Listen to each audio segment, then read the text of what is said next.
ನಮಸ್ಕಾರ ರೀ ಎಲ್ಲರೂ ಹೆಂಗದಿರಿ. ಐ ಹೋಪ್ ನೀವೆಲ್ಲರೂ ತುಂಬ ಚೆನ್ನಾಗಿದ್ದೀರಾ ಅಂತ ಭಾವಿಸ್ತೇನೆ ರೀ. ಇವತ್ತು ಒಂದು ಸಿಂಪಲ್ ಆಗಿರುವಂತಹ ರೆಸಿಪಿನ ನಿಮ್ಮ ಜೊತೆ ಶೇರ್ ಮಾಡ್ಕೋತಾ ಇದ್ದೀನಿ. ಇವತ್ತಿನ ರೆಸಿಪಿ ಬಂದು ಬಾಂಬೆ ಸಾಗು ಅಥವಾ ಆಲೂಗಡ್ಡೆ ಸಾಗುನ ಯಾವ ರೀತಿ ಮಾಡೋದು ಅಂತಂದು, ಆಲೂಗಡ್ಡೆಯ ಪಲ್ಯನಾದರೂ ಅನ್ಬೋದು ರೀ. ಇದಕ್ಕೆ ಪಲ್ಯ ಅನ್ನೋದಕ್ಕಿಂತ ಇದಕ್ಕೆ ಸಾಗುನ ಅಂತಂದ್ರೆ ತುಂಬಾ ಚೆನ್ನಾಗಿರ್ತೈತಿ. ಇದನ್ನು ಹೆಂಗೆ ಮಾಡೋದು ಅಂತಂದು ತುಂಬಾ ಈಸಿಯಾಗಿ ಆ್ಯಂಡ್ ಸಿಂಪಲ್ಲಾಗಿ ನಾನು ನಿಮ್ಮ ಜೊತೆ ಶೇರ್ ಮಾಡ್ಕೋತೀನಿ. ಬನ್ನಿರಿ ಇದನ್ನು ಹೆಂಗೆ ಮಾಡೋದು ಅಂತಂದು ನೋಡೋಣ. ಮೊದಲಿಗೆ ಎಣ್ಣೆನ ಕಾಯೋದಕ್ಕೆ ಇಟ್ಕೊಳಕತ್ತೀನಿ. ಅಂದರೆ ಕಡಾಯಿನ ಬಿಸಿ ಇಟ್ಕೊಂಡು ಅದಕ್ಕೆ ಸ್ವಲ್ಪ ಒಂದು 3-4 ಟೇಬಲ್ ಸ್ಪೂನ್ ಆಗುವಷ್ಟು ಎಣ್ಣೆ ಹಾಕ್ಕೊಳಕತ್ತೀನಿ ರೀ ನಾನು.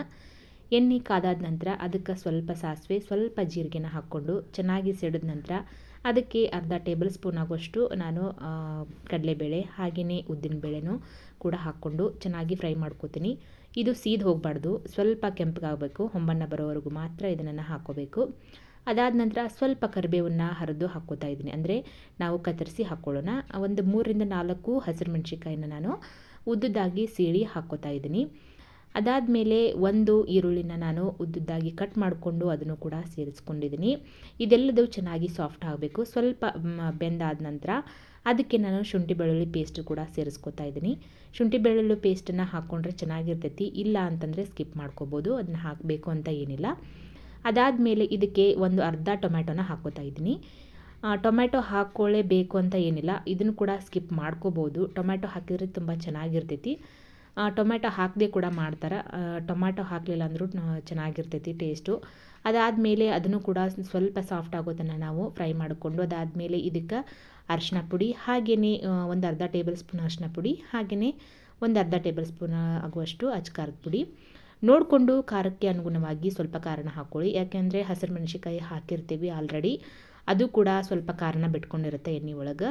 ನಾವು ಖಾರದ ಪುಡಿನೂ ಹಾಕಿದ್ವಿ ಅಂದರೆ ತುಂಬ ಖಾರ ಆಗೋಗುತ್ತೆ. ಅದಕ್ಕೋಸ್ಕರ ಒಂದು ಅರ್ಧ ಟೇಬಲ್ ಸ್ಪೂನ್ ಆಗುವಷ್ಟು ಹಾಕ್ಕೊಂಡು ಇದಕ್ಕೆ ನಾನು ಮೊದಲೇ ಬೇಯಿಸಿ ಇಟ್ಟಿರುವಂತಹ ಆಲೂಗಡ್ಡೆನ ಹಾಕ್ಕೋತಾ ಇದ್ದೀನಿ. ಆಲೂಗಡ್ಡೆನ ಸ್ವಲ್ಪ ಚೆನ್ನಾಗಿ ಸ್ಮ್ಯಾಶ್ ಮಾಡಿಕೊಂಡು ಹಾಕ್ಕೊಂಡ್ರೆ ಚೆನ್ನಾಗಿರ್ತೈತಿ. ಅದನ್ನು ಕೂಡ ಹಾಕ್ಕೊಂಡಿದ್ದೀನಿ ನಾನು. ತುಂಬಾ ನಾವು ಹದವಾಗಿ ಅದನ್ನು ಸ್ಮ್ಯಾಶ್ ಮಾಡ್ಕೋಬಾರ್ದ್ರಿ. ಸ್ವಲ್ಪ ಅಲ್ಲಲ್ಲಿ ನಮಗೆ ಸಿಗ್ತಾ ಇರಬೇಕು ಆಲೂಗಡ್ಡೆ ಅನ್ನೋದು. ಈ ರೀತಿ ಮಾಡಿಕೊಂಡು ಅದನ್ನು ಕೂಡ ಹಾಕ್ಕೊಂಡು ಚೆನ್ನಾಗಿ ಮಿಕ್ಸ್ ಮಾಡಿಕೊಂಡು, ಅದಾದಮೇಲೆ ಅದಕ್ಕೆ 1 ಕಪ್ ಆಗುವಷ್ಟು ನಾನು ನೀರನ್ನು ಸೇರಿಸ್ತಾ ಇದ್ದೀನಿ. ತಿಕ್ನೆಸ್ಸು ಸ್ವಲ್ಪ ಜಾಸ್ತಿ ಮಂದಗ ಇತ್ತಂದರೆ ಚೆನ್ನಾಗಿರ್ತೈತೆ ರೀ. ಸ್ವಲ್ಪ ನೋಡಿಕೊಂಡು ನೀರನ್ನು ಸೇರಿಸ್ಕೊರಿ. 1.5 ಕಪ್ ಆಗುವಷ್ಟು ನಾನು ನೀರನ್ನು ಸೇರಿಸ್ಕೊಂಡಿದ್ದೀನಿ. ಇದಾದಮೇಲೆ ಇದನ್ನು 1-2 ನಿಮಿಷ ನಾವು ಕುದಿಯೋದಕ್ಕೆ ಬಿಡೋಣ. ಕುದಿಯೋ ಮುಂಚೆ ನಾವು ಏನು ಮಾಡಬೇಕ್ರಿ ಅಂದರೆ ಸ್ವಲ್ಪ ಉಪ್ಪು, ರುಚಿಗೆ ತಕ್ಕಷ್ಟು ಉಪ್ಪನ್ನು ಸೇರಿಸ್ಕೊಳ್ಳೋಣ. ನಾನು ಸುಮಾರು ಒಂದು 3 ಮಂದಿಗಾಗುವಷ್ಟು ನಾನು ಮಾಡಿದ್ದೀನಿ. 1 ಆಲೂಗಡ್ಡೆ ಇದ್ದರೆ ಸಾಕು, 3 ಮಂದಿಗಾಗುವಷ್ಟು ನಾವು ಮಾಡ್ಕೋಬೋದು. ಆಲೂಗಡ್ಡೆನೂ ತುಂಬ ಹಾಕಬೇಕು ಅಂತ ಏನಿಲ್ಲ. ಇದನ್ನು ನಾನು ಮುಚ್ಚಳನ ಮುಚ್ಚಿ ಇಡ್ತೀನಿ. ಅರ್ಧ ಟೇಬಲ್ ಸ್ಪೂನ್ ಆಗುವಷ್ಟು 3 ಜನಕ್ಕೆ ಮಾಡೋದಿತ್ತಂದ್ರೆ 1 ಆಲೂಗಡ್ಡೆ ಹಾಕ್ಕೊಂಡ್ರಿ ಅಂತಂದ್ರೆ ನೀವು ಸುಮಾರು ಒಂದು ಅರ್ಧ ಟೇಬಲ್ ಸ್ಪೂನ್ ಆಗುವಷ್ಟು ಉಪ್ಪನ್ನು ಸೇರಿಸ್ಕೊರಿ. ಅದಾದಮೇಲೆ ಇದನ್ನ ಚೆನ್ನಾಗಿ ಮಿಕ್ಸ್ ಮಾಡಿಕೊಂಡು, ಇವಾಗ ನಾನು ಇದಕ್ಕೆ 1 ಟೇಬಲ್ ಸ್ಪೂನ್ ಆಗುವಷ್ಟು ಹುರಗಡ್ಲೆ ಹಿಟ್ಟು ಅಂದರೆ ಕಡಲೆಬೇಳೆ ಹಿಟ್ಟನ್ನು ಸೇರಿಸ್ಕೊತಾ ಇದ್ದೀನಿ. ಪುಟಾಣಿ ಹಿಟ್ಟನ್ನು ಸೇರಿಸ್ಕೊತಾ ಇದ್ದೀನಿ. ಕಡಲೆಬೇಳೆ ಹಿಟ್ಟಲ್ಲ, ಬಜ್ಜಿ ಬೋಂಡಾಗೆಲ್ಲ ಯೂಸ್ ಮಾಡ್ತೀವಲ್ಲ ಆ ಹಿಟ್ಟಲ್ಲ, ಪುಟಾಣಿ ಹಿಟ್ಟನ್ನು ಸೇರಿಸ್ಕೊತಾ ಇದ್ದೀನಿ. ಸ್ವಲ್ಪ ನೀರನ್ನು ಹಾಕ್ಕೊಂಡು ಅದನ್ನು ಚೆನ್ನಾಗಿ ಕಲಸಿ ಇಟ್ಕೊಂಡು ಅದನ್ನು ನಾನು ಸೇರಿಸ್ಕೊತಾ ಇದ್ದೀನಿ. ಸೇರಿಸ್ಕೊಂಡಿದ್ದಾದ ನಂತರ ತುಂಬ ಹೊತ್ತು ಕುದಿಸೋಕೆ ಹೋಗಬೇಡಿ.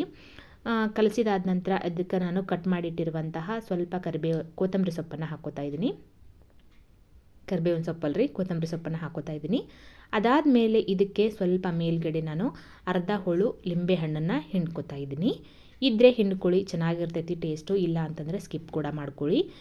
ಅದನ್ನ ಹಿಂಡ್ಕೊಂಡಿದ್ದಾದ ನಂತರ ನಾನು ಒಂದು ಸತಿ ಮಿಕ್ಸ್ ಮಾಡಿಕೊಂಡು ಇದನ್ನು ಗ್ಯಾಸನ್ನು ಆಫ್ ಮಾಡ್ಕೊಂಡು ಬಿಟ್ವಿ ಅಂತಂದ್ರೆ ಪೂರಿ ಜೊತೆಗೆ ಅಥವಾ ಚಪಾತಿ ಜೊತೆಗೆ ಇದು ತುಂಬಾ ಚೆನ್ನಾಗಿರ್ತೈತಿ. ನೆಂಚ್ಕೊಂಡು ತಿನ್ನೋದಕ್ಕೆ, ಅನ್ನ ಜೊತೆಗೆ ತಿನ್ನೋದಕ್ಕೂ ಚೆನ್ನಾಗಿರ್ತೈತಿ ಈ ಸಾಗು.